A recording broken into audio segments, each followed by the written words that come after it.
What's up everybody, Matt Shepherd Fishing. Today I'm going to give you guys a look at my rig, how I got it set up, and all the changes I've made to it to suit my style of fishing. I got the FeelFree Lure 13.5 V1, and I've made a few adjustments since I last put a video out on this kayak when I first got it, which has been about a year. And of course, the very first thing you guys see is I added a trolling motor. I had intentions of doing a transom mount style trolling motor, but at the time when I placed my order into YakAttack, we was just coming out of COVID and they were extremely backed up, and I didn't want to wait, so I went ahead and just mounted it in the sonar pod with the 8-ball steering, and I still have that attached with the rudder. But I was using that in combination with the 8-ball steering, and it gives me a tighter turning radius. Now I power the Minnkota. It's a Minnkota Enduro C2 30-pound thrust, because anything more than a 30-pound thrust doesn't come with a two-bladed prop, a two-blade prop. And you need a two-blade, of course, to get through the sonar pod hole. I use an interstate 35 amp hour battery, and I just keep it set in here, and I run my lines down through the enclosed hatch. But I get about, off of that 35 amp hour, I get about 8 hours of use off of it, and I don't run it constant, which is why I still carry my paddle with me, and I would probably still carry my paddle regardless of the use I get out of it, because you never know when you're going to need it. So I carry my paddle every time. But I get about 8 hours of use off of this, and I'll get to my spots where I want to go, and I'll cut it off, and I'll use my paddle to move around here and there. But also, one reason why I backed out of getting the YakAttack was I still wanted to be able to use my Overdrive pedal system if I needed to, and I didn't want to have to deal with unhooking the rudder, hook your rudder back up, reattach steering line, all of that, man. I just didn't want to bother with it, so I opted for this option, and it has worked extremely well. I'm going on, I think, about 4 months of using it, and yeah, I'm loving it. I guess the next thing that sticks out to you guys is the Lowrance unit, my graph. Now this is the Lowrance TI2 3-in-1.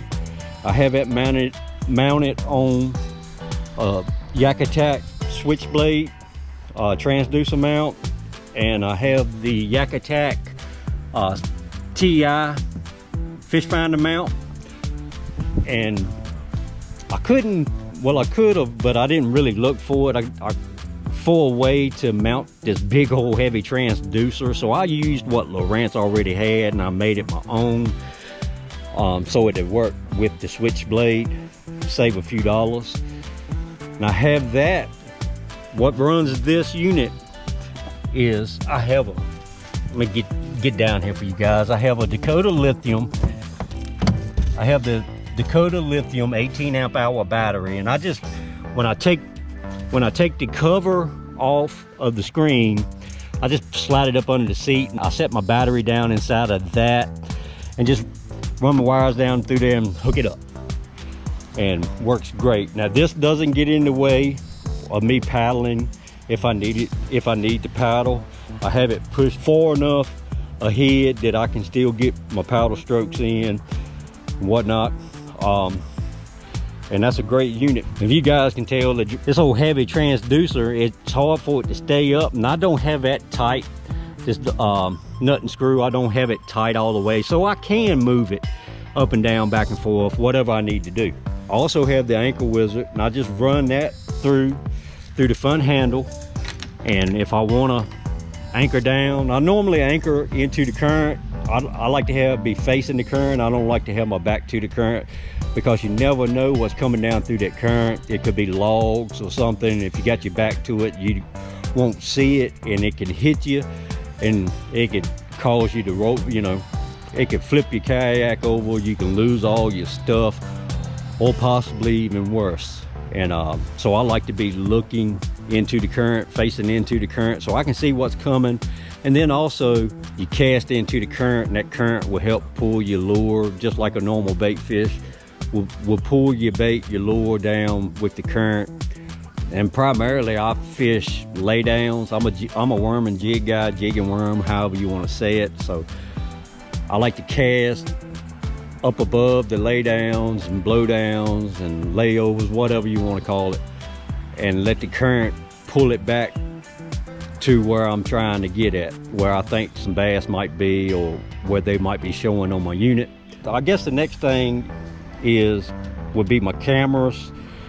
Now I have been running 2 cameras, and I'm possibly going to start running 3 cameras, but this camera right here is just for narrating and the money shot, so to speak. I have I'm not sure how you pronounce these batteries, on or whatever, but I have 2 of these, and I run one right here, and I'll just run it up, hook it into the camera, so my camera stays powered for however long I need it to stay powered. And this battery, I think it's a 750,000 or 75,000 milliamp battery, and I get approximately 3 days use off of one of these, and I keep my phone charged as I keep my GoPro charged too. These things are awesome. But yeah, that is the narrating money shot camera. I'm starting to incorporate into my videos I reckon you could say the release videos, whatever, of me releasing fish underwater, and I want to get that underwater shot. And I just started this, and I don't have a mount or anything for it, but this right here is just a 8-man action camera. It's a 1080p camera, and I just have it strapped on to a piece of PVC pipe, and when I release the fish, I just lean over, just stick it overside, stick it down in the water, and I can get that fish shot. The camera that I'm using, this is the GoPro Silver, and I have that mounted on my YakAttack VisiPole, and I'm going to end up getting the YakAttack boomstick. This right here wobbles a lot. It does pretty good as long as I'm not moving too much. But when I'm trying to get that shot of me setting the hook on the fish, you know, of course it's going to wobble, and it makes it all crazy acting, and it'll give you a headache trying to watch it. So I want to get the YakAttack boomstick and maybe figure out a way. I've heard that kind of wobbles too, but I think it wouldn't be nearly as bad as the way I have this. Now, I also, one last thing about that, I also keep this camera, which I'm using, that goes right here. I keep that charged with another of the little battery banks. I have it mounted with Velcro right there. Doesn't go anywhere. I run my line up into the camera, and it stays there even if I need to get into my black pack, open the box up. But the only thing is, it still kind of worries me, because if it does, you know, I forget that my camera is back here, and I open it up and this flips over and goes in the water, and being by that I have the cord run into the GoPro that's back here, it's not water resistant, so I have to kind of watch myself, so forth, if I go into my black pack. I have my net, and a funny story about that net. One time out into the river, I was fishing, and had my net, not this one but another one. I had it laid up on top of the kayak like so, had it laid up on top of the kayak like that, and it slid off into the river, and it slid off into the river, and it wasn't a floating net, and it was gone. So I said, no big deal, not worried about that. I'll just, you know, keep fishing. I don't need a net no way, you know. So anyway, this past month, the May challenge, beginning of the month, I hooked up with, on the very first day, within minutes, I hooked up with numerous big bass, over 20 inches.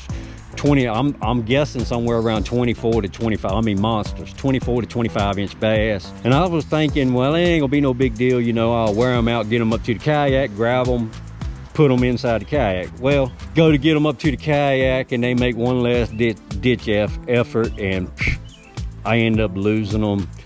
So I took, after probably about the 5th or 6th bass like that I lost, I went ahead straight on the phone out in the river and I ordered this net right here, and that's a floating net that I got off of Amazon. Not buying a $20, not wanting to spend that $20 on a net and thinking I was gonna be okay. It ended up costing me around $1,400 for the month of May. I'm still kind of upset about that. Live and learn. Now, like as with the camera, I have the YakAttack VisiPole. Of course, you guys have seen that. My setups, I'm not able to afford the high-end rod, so I like the 13 Fishing Defy Black rods. They're reasonably priced, and I also like, now you can pick these up at Walmart, but I like the Hank Parker Lew's Hank Parker series rods. They are great rods for the money. Walmart has them, and I'm like, wow, you know, I can't believe, you know, Walmart has this good of a quality of a rod. These rods are awesome rods. I use a Lew's Super Duty. I use a Lew's LFS, 2 LFSs. I use 2 Lew's BB1s, and I use, what is it? I don't even know what that is. Another Super Duty, or is that the LF? Anyway, man, that's what I got. Now, I usually, I'm a worm and jig guy, so just about everything's worm and jig. I do have on this, I have a crankbait on one. I hardly ever use crankbaits, really. And I might use a spinnerbait some, but my primary thing is worm and jig, and I might, every now and then, I might throw a chatterbait, but that's about it on that, man. I'm still strictly soft plastics, like I said, worm and jig guy, soft plastics, just about, man, probably 95% of the time. But I do use, see if I can open this up without losing my stuff.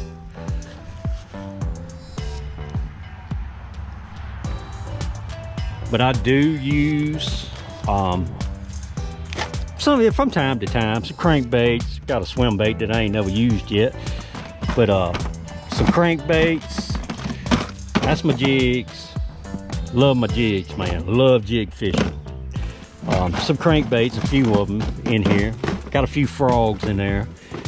A few crankbaits I have. And I really, man, I bought all of these, and I don't have any confidence in crankbait. And which I guess I probably need to go out and just leave all the jigs and the worm stuff at home, and just take with me my cranks, and just spend a week, 2 weeks, a month just cranking to build some confidence in them. But my soft plastics, of course, I keep anything between swim baits in here, crawl styles. I'm a big crawl style fan. Love crawl style soft plastics, and brush hogs, which is essentially, it's another creature bait, but kind of like a crawl.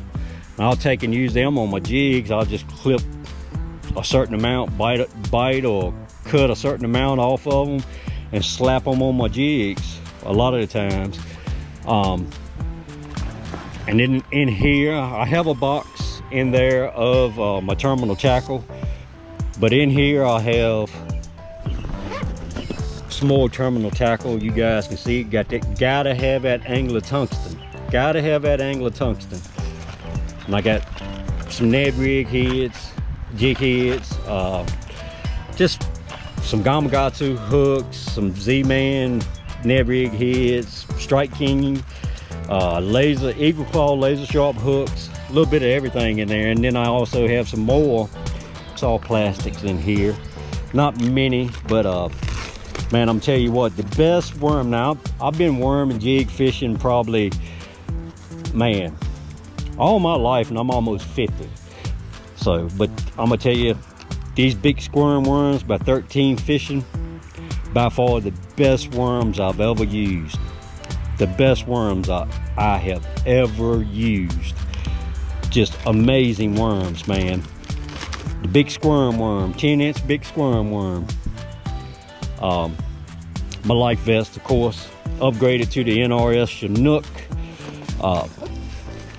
I do not go anywhere without this.